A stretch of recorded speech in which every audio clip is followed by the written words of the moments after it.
First, I want to do nice tip for the night. Real simple. Trust what you see and what you experience firsthand. Don't believe, and this goes for mainstream media. This goes for rumor. This goes for anything.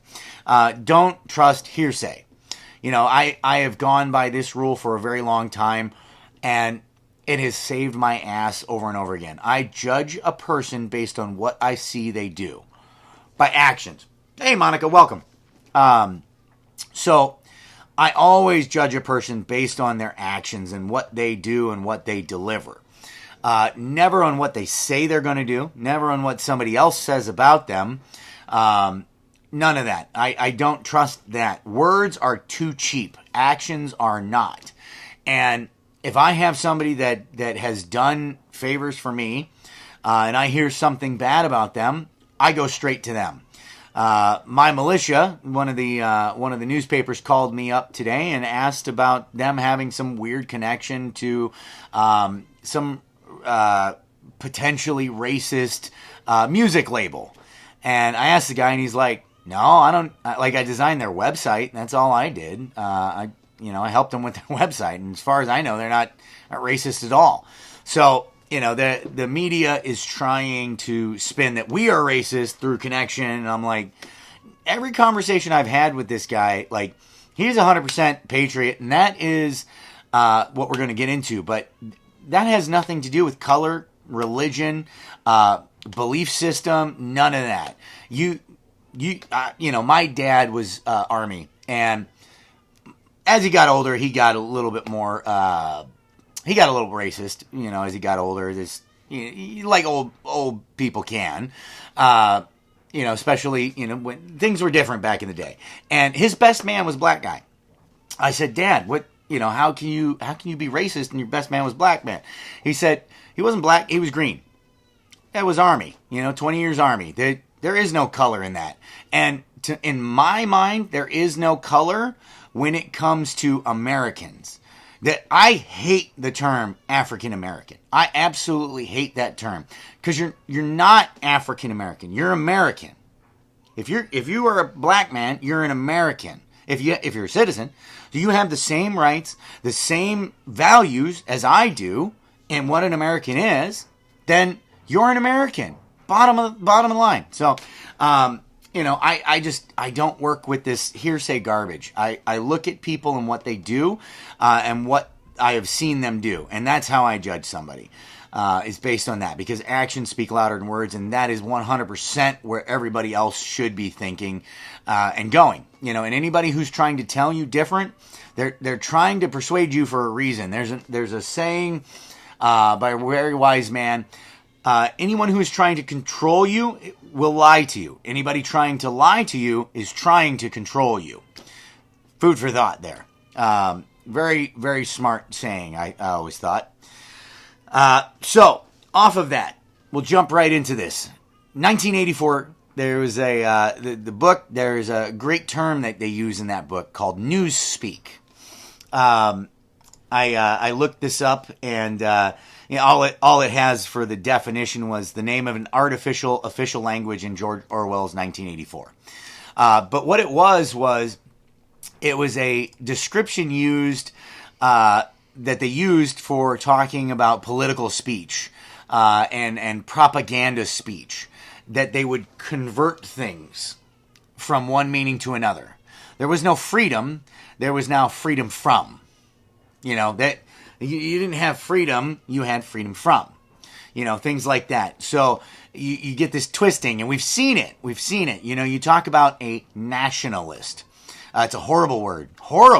Nationalist. Ooh, a white nationalist. God, I wouldn't want to be around one of those people. They're racist. They're Nazis, right? Well, a nationalist is somebody who believes in the nation, right? They add this other part to the exclusion and destruction of every other group. Well, okay, that's the derogatory version of it, but that's not what a nationalist is. A nationalist is a patriot. There's somebody, if they're a true nationalist, they could just be a biggity racist. That is a thing. But somebody who just truly believes in the country, that's not a bad thing. for believing in America and believing America should be great, and you want the country to be great, you want Americans to be great, not of any particular color or religious belief or whatever, just Americans. You want them to be great, and you're proud of them, and you're proud of your country. That's not a bad thing.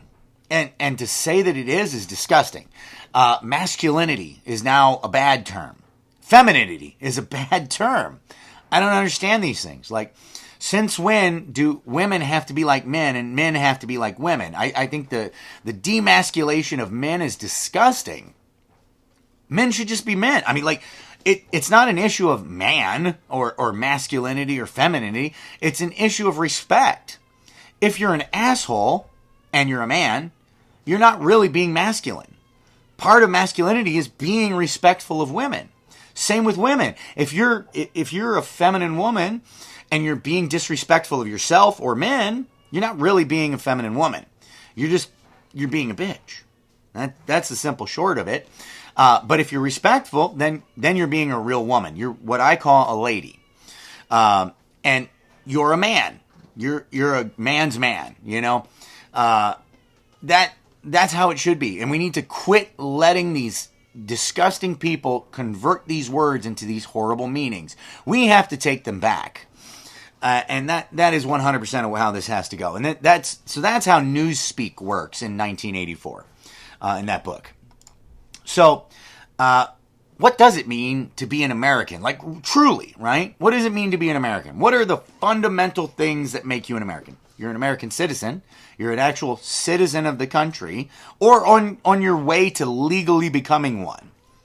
You know, that I would consider somebody who is following the correct steps to become a legal American, doing it the right way to be an American. You know, my ancestors were brought off of the boat during the Civil War, and they were stuck on battlefields basically as indentured servants and had to fight for their freedom.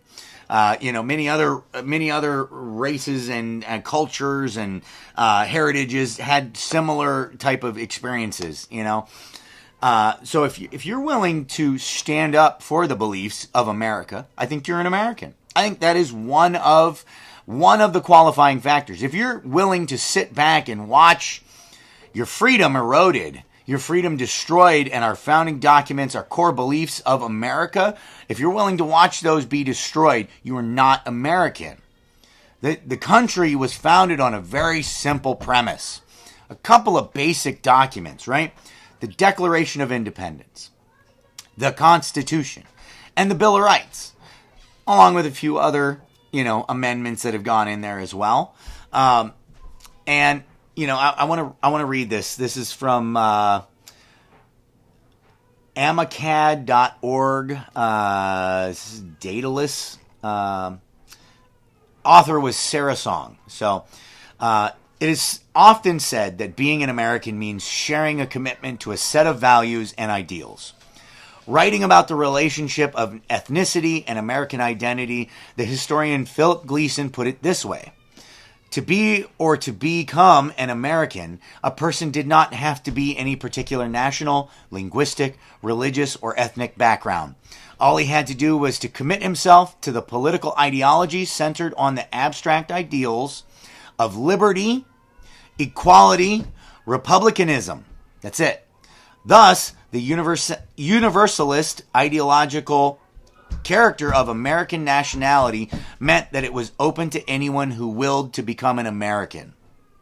This is an open country. This is the whole, give me you're tired, you're weak, you're poor, all of that, right?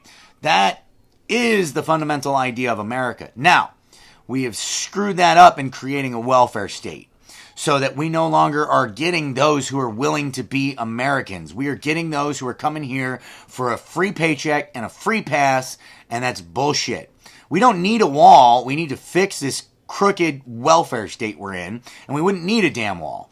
They wouldn't come here because if they knew they had to work their ass off, but the opportunity was here, the weak and lazy wouldn't come here. The strong and willing would, and that's what we need to return to. Sorry, I just noticed a comment from Nicole. You can probably hear my kids in the background, I'm sure.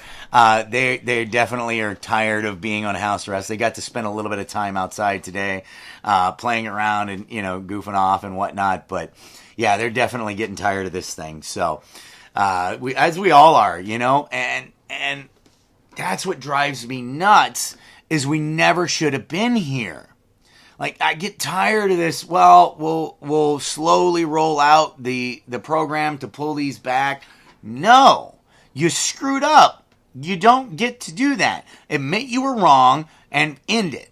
That's how this should go. You're wrong. Stop it. End of story. That's how it should have been. So, I love that little quote there from that magazine and that author. And, what I've been really talking about now is, or recently, is specifically the Constitution, the Bill of Rights. We need to understand that. I threw up a little thing. Facebook was censoring us. They've done it 60 some odd times at least. They deleted 30 of my posts. They have every right to do that. That is not a violation of free speech. It is not. Now, here's what it is, though. It is turning them into a publisher. They were given this much power. They were made a government monopoly, and based on the fact that they can't censor. They are violating that. So they have to choose. Are you going to allow free speech, or are you not? Because if you're not, you don't get the same protections and the monopoly that is granted. It's granted based on that. Now, and Google is guilty of that. YouTube is guilty of that. Twitter is guilty of that. They're all guilty of it. So we need to roll that back. And I posted an article. It was one of the first ones on the Modern Day Revolutionary page, where it quoted the site. Actually, you know what? I'm going to pull that up real quick. It quoted that law that was passed. It's called Section 230. And it specifically covers the intent of that law. I really want to read this to you. So, and in that law, here's what it says. A little bit more. Where is it? No. Sorry, 1 second. There we go. Okay. This is what Section 230 says in it, and this is part of the intent of this law that gives them, the kind of grants them this immunity to be able to do all this stuff. It's Section 230, Part A, subheading 3, I guess. The Internet and other interactive computer services, which is what Facebook is, offer a forum for a true diversity of political discourse, unique opportunities for cultural development, and myriad avenues of intellectual activity. They no longer are fulfilling the intent of the law. They are censoring half of the discussion. You no longer have true diversity of political discourse. You don't. You have one side talking and everything else should not be talked about. And many of you have been in battles on different subjects and have faced this prior. Now it's going to a crazy extreme and it needs to be shut down. It needs to be stopped. Anyway, so as an American, right? Anybody watching this, I consider you a true American. I consider you a patriot. You need to talk to other fellow like-minded people. They need to be a little more vocal. Because we cannot let these people who actually are Americans, we cannot let them fall into the sin of omission third. So Nazi Germany, a third of the people were willing to kill or turn in another third. Well, okay, cool. So you got those two sides going on. What happened to the other third? They just took a blind eye. They didn't want to see it. I'm not going to look. I don't want to see what's going on. We cannot let true Americans do that. I played the other night this great quote from Boondock Saints. It applies to this. Evil does not need, or all evil needs to survive is good men to do nothing. That simple, right? So, in that, I want to read this. This is from one of the most important documents of America. One of the founding documents, okay? Here it is. Declaration of Independence. First paragraph. When, in the course of human events, it becomes necessary for one people to dissolve the political bonds which have connected them with another, and to assume among the powers of the earth the separate and equal station to which the laws of nature and of nature's God entitle them, a decent respect to the opinions of mankind requires that they should declare the causes which impel them to the separation.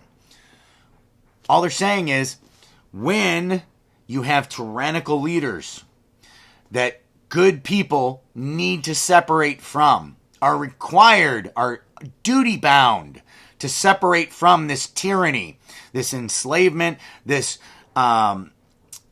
destruction of free rights. When that happens, and you have to declare why you're doing it.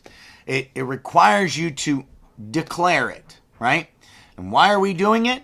Because we have tyrannical leaders who are essentially violating the civil liberties of those which they are meant to represent, those that they are supposed to work for, us. They're telling us we cannot do all these things, and all these other things we have to do. You have to wear a mask. What? Why do I have to wear a mask? Why? Cool, I'm all about playing along for the PR reasons on May 1st, but why do I have to wear a mask? I have every right to get a disease if I want. All you little crappy little shits out there, all you little trolls who are like, well, you need to sign this waiver that says that you can't have medical care. Fuck you. I pay for my medical care. So you know what? I get the same medical care as you do. It's called free market, you dumbass. We don't live in socialism. We don't live in communism. If I want to get sick and I want to go to the doctor, it's no different than your fat ass sitting on your couch eating your bag of Doritos and then going in for a heart bypass. You know what? Sign a waiver that if you pick up that bag of Doritos, you can't have a heart bypass. How about that? Sorry, I get a little angry at some of these things. So, second paragraph, Declaration of Independence.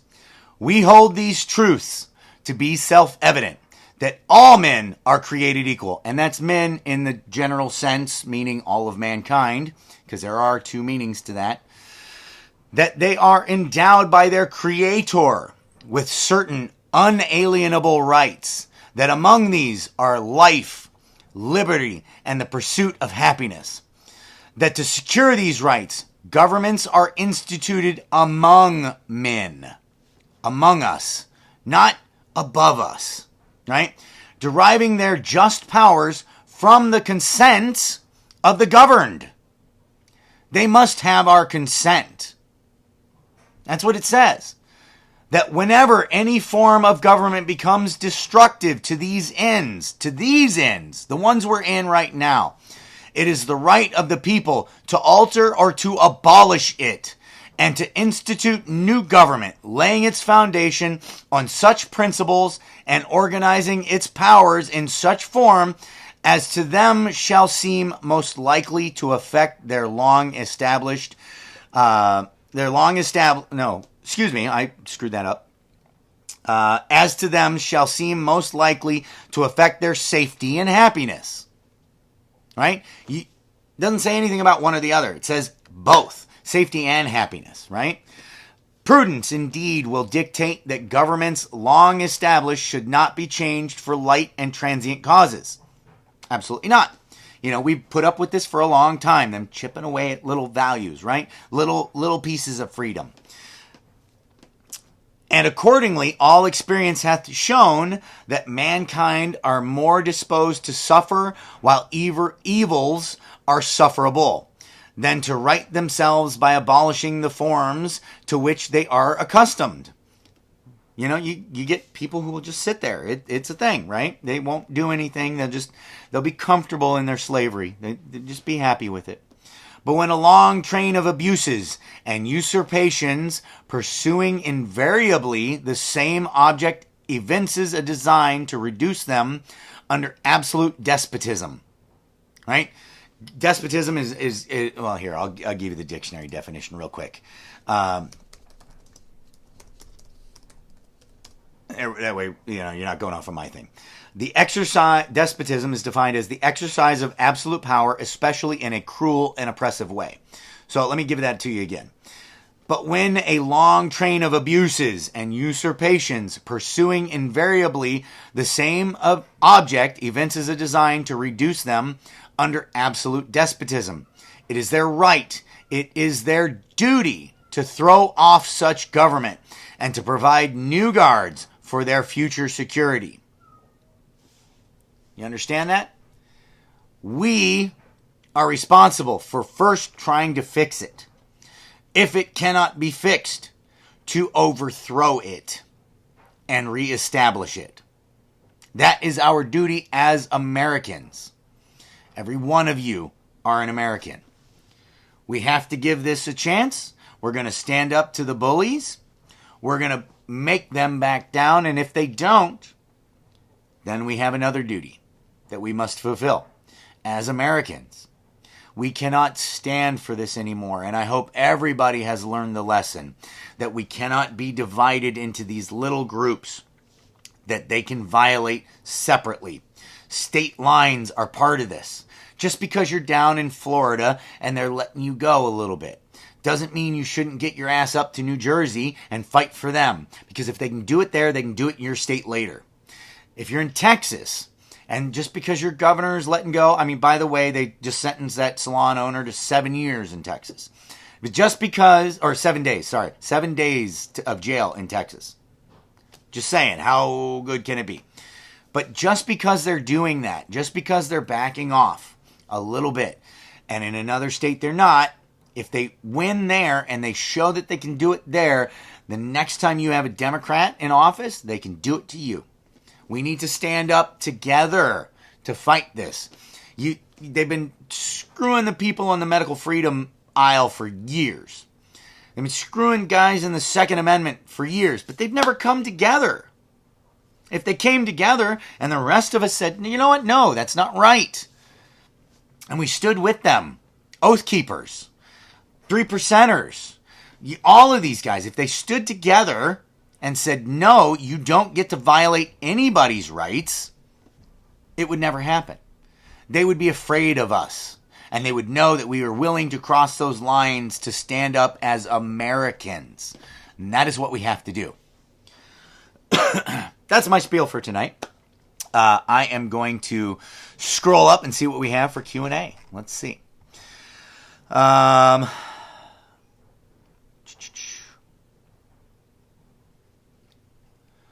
Justin, some are sleeping still. 3% lead the way. The rest woke up and followed the way. And that happened even back in the Revolution.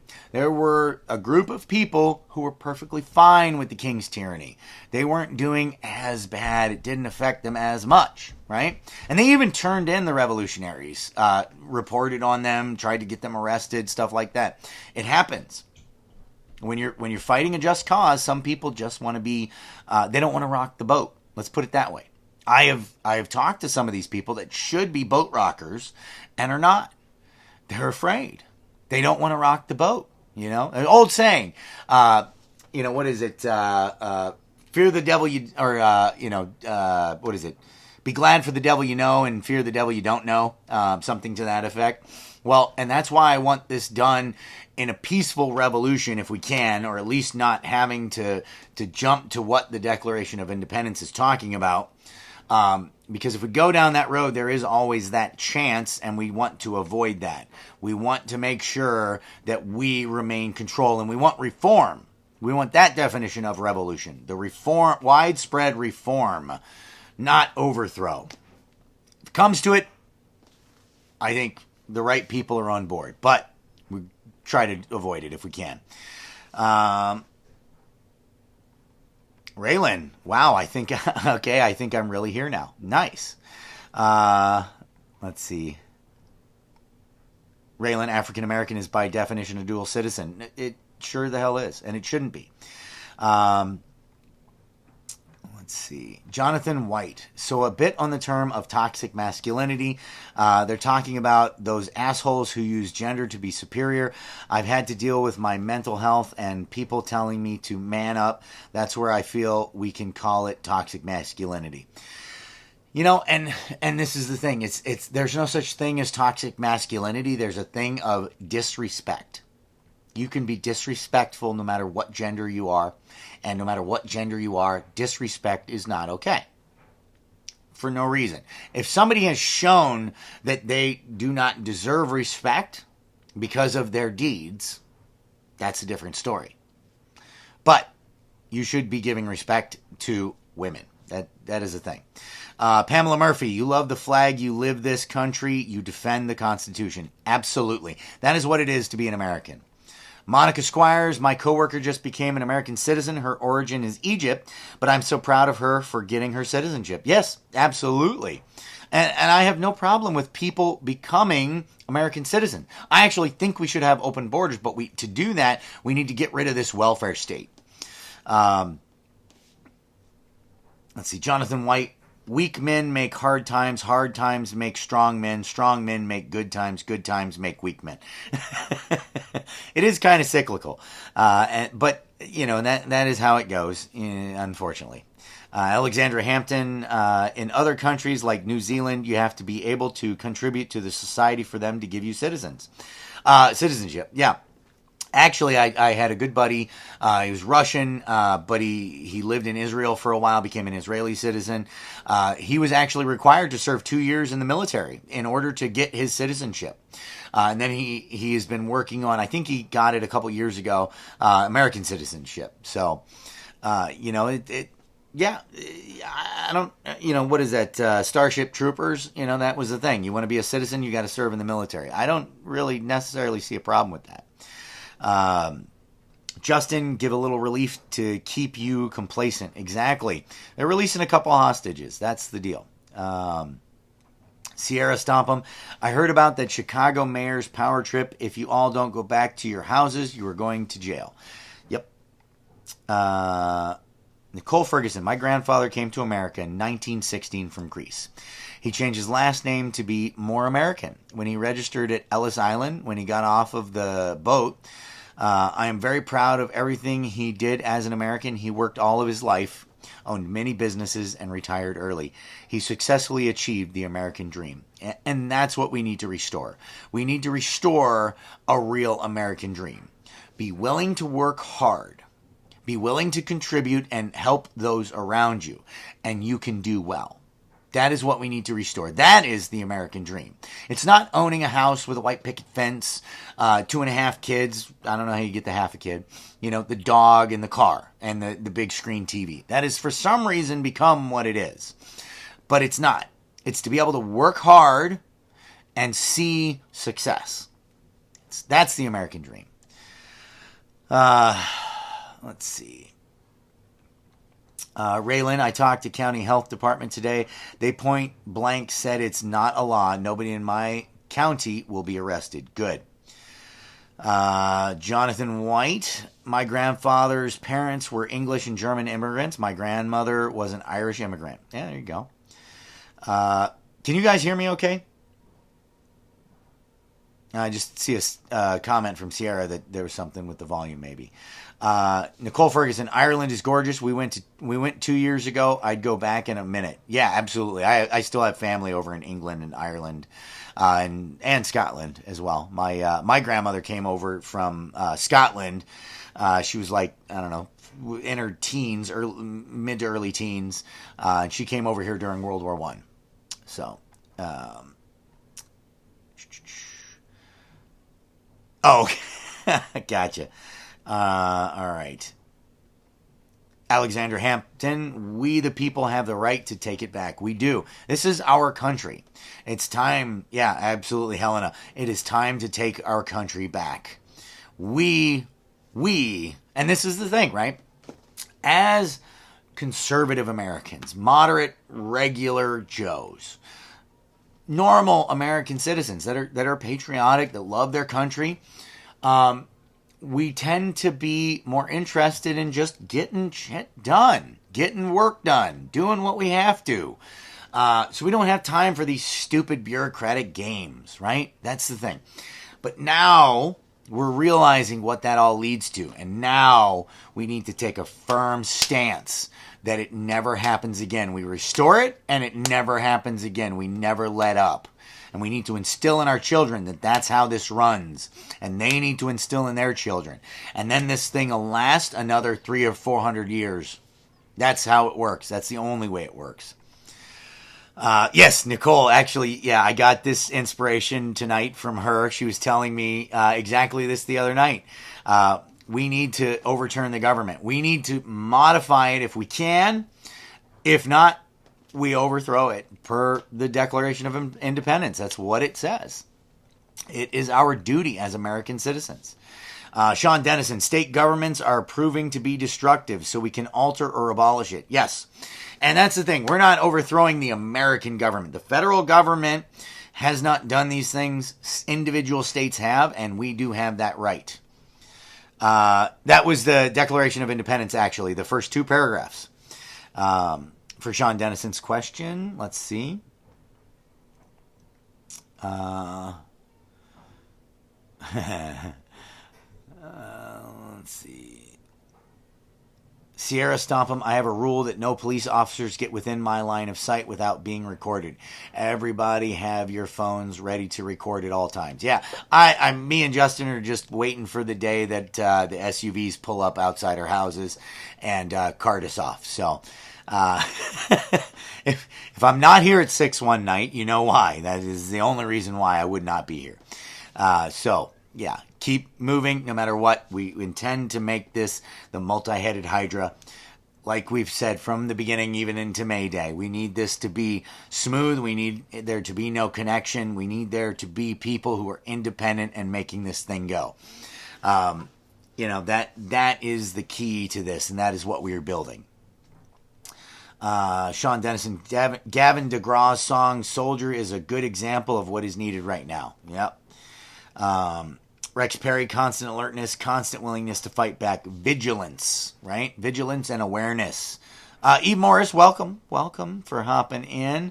Alexandra Hampton, sometimes peace is not going to be achieved, though, and we might have to overthrow it. It is an option. It is one of our rights and our duties. Rex Perry, thank you. Definitely massive reform. You rock, sir. Jonathan White, fair point, brother. Sierra, Josh, I'll send you a link to the website soon. Okay, good. All right. Daniel Jepson, we had more than 2,000 at a Boston event on Monday. Gave me renewed hope. Yes, and that is what is happening. We as Americans are coming together. We are bonding again. We have been driven apart for so long in little minute ways. And to top it off, that was what this was, the shelter in place. What did they take away? They took away your ability to hang out with friends, to go out and have fun and connect. They took away your ability to hug, just to hug somebody, to talk to somebody and see their face, to shake their hand. That is what they took away. They took away the human connection. You're a single person living in a home. Well, guess what? You're eating alone from now on. That's what they took away. That is all they took away, and it was meant to be the nail in the coffin. Just Netflix and chill, right? It's not what we do. It's not what we as Americans do. We connect with other Americans. We bond together over being Americans, and we need to remember that. You're not a Michigonian or whatever the term is. I'm not an Illinoisan. We are Americans. We are together in this fight, and we need to remember that. All right. What do we got here? Oh, good. Audio is good. Yeah. Alexander Hampton, it's sad when my 9-year-old knows that executive branch cannot make law, but a governor doesn't remember it. Not only doesn't remember it, but basically says, I don't care. That's Pritzker, right? Pritzker flat out said, I don't care what the judge said. I'll write another one. That's what he said. He's just going to write another one, and he did. That's what he did. God. Nicole Ferguson, I love that. Maybe your kids need to educate Pritzker. I don't know that he can be educated. I 100% believe that he does not care. And that's what he said about the protest. I don't care what the people think. That's what Newsom said. I don't care what the people think. What you think doesn't matter. What citizens that he works for think doesn't matter. It's amazing to me. Amazing. They don't care. Let's see. Raylan, I don't normally go out much, but have a problem being told I can't. Yeah, and that's the thing. They can't tell you you can't, whether you do or not. That's what's messed up. So, anyway, guys, that is my rant tonight. My constitutional rant.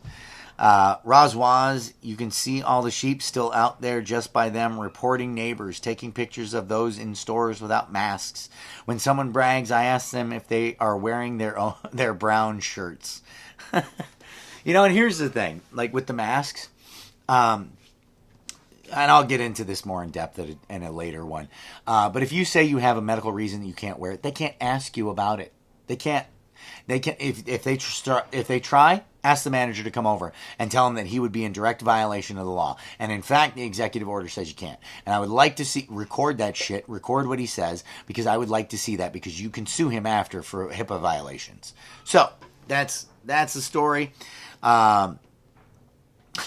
Yep, Alexander Hampton. They would have turned in Anne Frank to Hitler too. So everybody, spread the word. AmericanRevolution2.org. Get people on there. Spread the word about the call tonight. If you're one of our leaders, make sure it's 8:00 Central Standard Time. We want everybody that's one of our leaders there. If you're not a leader and you are interested, hit up Justin, Janae, or me, and we'll get on that. And we have lots of cool news. Well, not lots, but we have some big cool news that's coming on the conference call tonight. So that is the news for the night, guys. All right. Keep it American.